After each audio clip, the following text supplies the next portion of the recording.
ನಾನು ರಾಜ್ಯದ ಮುಖ್ಯಮಂತ್ರಿಗಳಿಗೆ ನಾನು ವಿನಂತಿ ಮಾಡ್ತೇನೆ ಮತ್ತು ಆಗ್ರಹನೂ ಕೂಡ ಮಾಡ್ತಾ ಇದ್ದೇನೆ.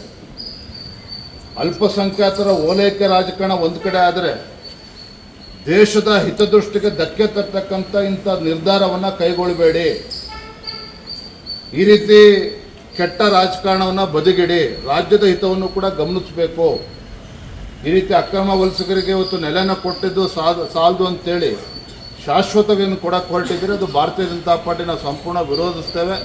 ಇವತ್ತು ಬೀದಿ ವ್ಯಾಪಾರಿಗಳು ಆರ್ಥಿಕ ಶಕ್ತಿನ ತುಂಬೋದ್ರಲ್ಲಿ ಅವ್ರದ್ದು ಕೂಡ ಬಹಳ ದೊಡ್ಡ ಪಾತ್ರ ಇದೆ.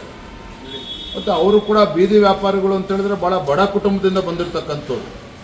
ರಾಜ್ಯ ಸರ್ಕಾರ ಇವತ್ತು ಇಂಥ ತೀರ್ಮಾನ ಮಾಡಬೇಕಾದ್ರೆ ಮುಖ್ಯಮಂತ್ರಿಗಳು ಸಚಿವರು ಏಕಾಏಕಿ ಈ ರೀತಿ ಖಾಲಿ ಮಾಡಿಸೋ ಜೊತೆಗೆ ಅವರಿಗೆ ಯಾವ ರೀತಿ ವ್ಯಾಪಾರ ಮಾಡೋದಕ್ಕೆ ಪರ್ಯಾಯವಾಗಿ ಜಾಗ ಕೊಡಬೇಕು. ಯಾಕೆಂದರೆ ವ್ಯಾಪಾರ ಮಾಡಲೇಬೇಕಾಗ್ತದೆ, ಜನಸಾಮಾನ್ಯರಿಗೆ ಅನಾನುಕೂಲ ಆಗ್ತದೆ. ಪ್ರಚಲಿತ ರಾಜಕಾರಣದ ಬಗ್ಗೆ ಸವಿಸ್ತಾರವಾಗಿ ಚರ್ಚೆನ ನಾನು ಮಾಡಿದ್ದೇನೆ.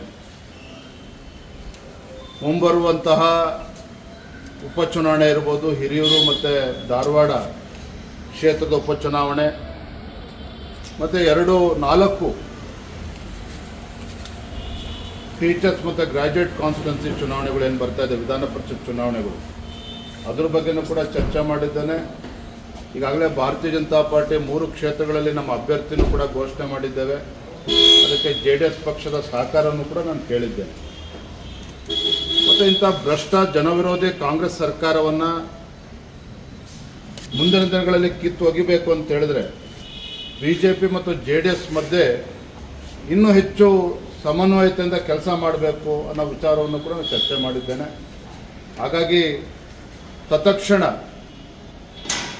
BJP ಮತ್ತು JDSನ ಒಂದು ಕೋಆರ್ಡಿನೇಷನ್ ಕಮಿಟಿ ಅದನ್ನು ಘೋಷಣೆ ಮಾಡಬೇಕು.